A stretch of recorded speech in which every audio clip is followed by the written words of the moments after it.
माँ तो माँ होती है। हेलो माँ, मैं राजू बोल रहा हूँ। कैसी हो माँ? राजू ने फ़ोन पे कहा। मैं ठीक हूँ बेटा। ये बताओ तुम और बहू दोनों कैसे हो? हम दोनों ठीक हैं। माँ, आपकी बहुत याद आती है। अच्छा सुनो माँ, मैं अगले महीने इंडिया आ रहा हूँ तुम्हें लेने। राजू ने कहा। क्या? माँ चौंक पड़ी। हाँ माँ, अब हम सब साथ ही रहेंगे। नीतू कह रही थी माँ जी को अमेरिका ले आओ, वहाँ अकेली बहुत परेशान हो रही होंगी। हेलो, सुन रही हो माँ? राजू ने बताया। हाँ हाँ बेटे। बूढ़ी आंखों से खुशी की अश्रुधारा बह निकली। बेटे और बहू का प्यार नस नस में दौड़ने लगा। जीवन के 70 साल गुजार चुकी सावित्री ने जल्दी से अपने पल्लू से आंसू पोंछे और बेटे से बात करने लगी। पूरे 2 साल बाद बेटा घर आ रहा था। बूढ़ी सावित्री ने मोहल्ले भर में दौड़ दौड़ कर ये खबर सबको सुना दी। सभी खुश थे कि चलो बुढ़ापा चैन से बेटे बहू के साथ गुजर जाएगा। राजू अकेला आया था। उसने कहा कि माँ हमें जल्दी ही वापस जाना है, इसलिए जो भी रुपया पैसा किसी से लेना है वो लेकर रख लो और तब तक मैं किसी प्रॉपर्टी डीलर से मकान की बात करता हूँ। मकान? माँ ने पूछा।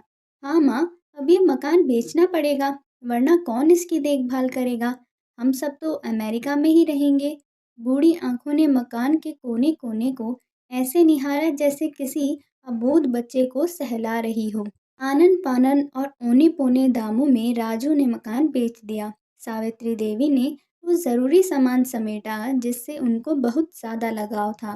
राजू टैक्सी मंगवा चुका था। एयरपोर्ट पहुंचकर राजू ने कहा, माँ तुम यहाँ बैठो, मैं अंदर जाकर सामान की जांच और बोर्डिंग और वीज़ा का काम निपटा लेता हूँ। ठीक है बेटे।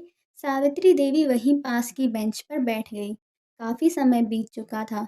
बाहर बैठी सावित्री देवी बार बार उस दरवाजे की तरफ देख रही थी जिसमें राजू गया था, लेकिन अभी तक बाहर नहीं आया। शायद अंदर बहुत भीड़ होगी, सोचकर बूढ़ी आंखें फिर से टकटकी लगाए देखने लगती।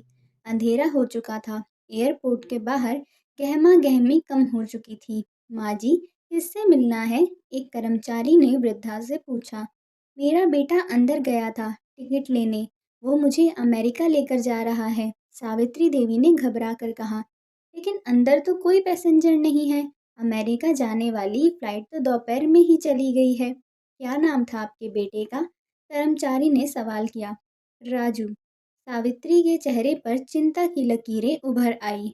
कर्मचारी अंदर गया और कुछ देर बाद बाहर आकर बोला, माँ जी, आपका बेटा राजू तो अमेरिका जाने वाली फ्लाइट में कब का जा चुका है। क्या?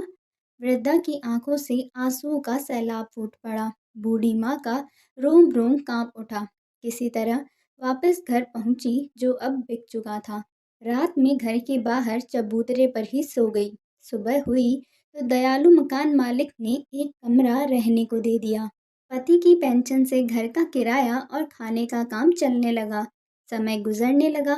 एक दिन मकान मालिक ने वृद्धा से पूछा, माँ जी, क्यों नहीं आप अपने किसी रिश्तेदार के यहाँ चली जाएं? अब आपकी उम्र भी बहुत हो गई है, अकेली कब तक रह पाएंगी?